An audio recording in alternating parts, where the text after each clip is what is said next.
৭৮ বছরে সাউথ দমদম মিত্র সংঘ, আর এবার তাদের ভাবনায় উড়তে তাদের মানা। গোটা মণ্ডপটাই পাখিদের কথা বলা হয়েছে। বাইরের দিকে যেমন আমরা দেখছি যে এখনকার মোবাইল টাওয়ার কিভাবে পাখিদের জীবন বিপন্ন করেছে, সেখান থেকে শুরু করে গোটা মণ্ডপে এক বিশাল পাখির অধিষ্ঠান। এমনকি আমরা যখন মায়ের কাছে গিয়ে পৌঁছবো, তিনিও যেন তার হাতে এক পক্ষী শাবককে রক্ষা করছেন। আর যেভাবে এই বিশাল মাঠে এই থিমকে ফুটিয়ে তোলা হয়েছে তা নিঃসন্দেহে প্রশংসার যোগ্য। তাই এবছর আলোকানন্দ সম্মানে অন্যতম সেরা পুজো সাউথ দমদম মিত্র সংঘ উদ্যোক্তা রয়েছেন, তাদের হাতেই পুরস্কার তুলে দেওয়ার পালা। সবটা মিলিয়েই সাউথ দমদম মিত্র সংঘ এবছরের অন্যতম সেরা পুজো, আলোকানন্দ সম্মানে ভূষিত সাউথ দমদম মিত্র সংঘ। ক্যামেরা শ্যামল জানার সঙ্গে অরিজিৎ ভট্টাচার্য, এবিপি আনন্দ, কলকাতা। তারাপীঠের ভোগ ঘরে তৈরি হয়েছে মায়ের জন্য ভোগের ডালা, আর সেই ভোগ ঘর ঘুরে দেখলেন আমাদের প্রতিনিধি আবির দত্ত। এই যে ভোগঘর, সেই সুবিশাল ভোগঘরে একদিকে যেমন চলছে রান্না, আরেক দিকে আমরা দেখছি যে একের পর এক থালা সাজানো রয়েছে। এই ডালাগুলোকে সাজিয়ে মায়ের কাছে নিবেদন করা হবে। ইতিমধ্যে আমরা যেখানে দাঁড়িয়ে রয়েছি, এখানে দাঁড়িয়ে আমরা দেখছি যে একের পর এক এই যে ডালা, সেই ডালা তৈরি হয়েছে এবং সেই ডালা তৈরি করে এখানে ঠিক নিচে যারা যারা মানত করেছেন তাদের ডালাও রয়েছে এবং মন্দির কর্তৃপক্ষের তরফ থেকেও এখানে ডালা রাখা হয়েছে এবং মাছের ব্যবস্থা করা হয়েছে, তার সাথে সাথে পোলাও, অন্নভোগ সেগুলোও রয়েছে।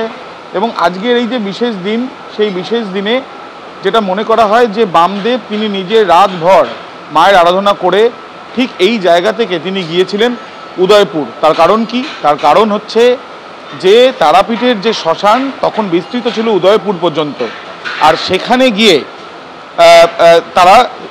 সেখানে গিয়ে বামদেব গিয়ে সেখানে মা কালীর সাধনা করেছিলেন।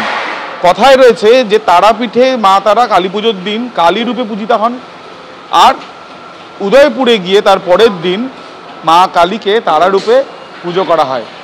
আর সেই জন্য এখানে চল রয়েছে যে মাকে অন্নভোগ দেওয়া হয়, কিন্তু এখানকার মানুষ তারা অন্ন সকালবেলা গ্রহণ করেন না।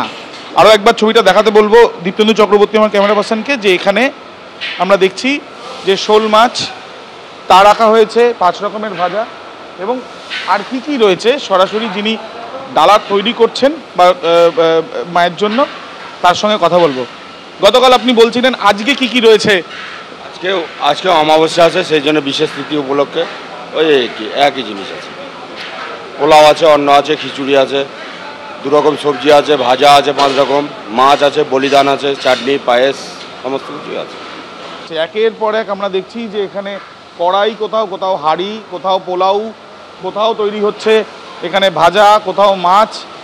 এই যে তৈরি হওয়ার পেছনে কারণ হচ্ছে সঠিক সময় মায়ের কাছে পৌঁছে দেওয়া আর ভোগ নিবেদন করা। যেমনটা গতকাল আমরা দেখেছি, ঠিক একই রকমভাবে ভোগ নিবেদনের যে ব্যস্ততা, ভোগ নিবেদনের জন্য ভোগ তৈরির যে ব্যস্ততা, সেই ব্যস্ততা চোখে পড়ছে তারাপীঠের ভোগ ঘরে।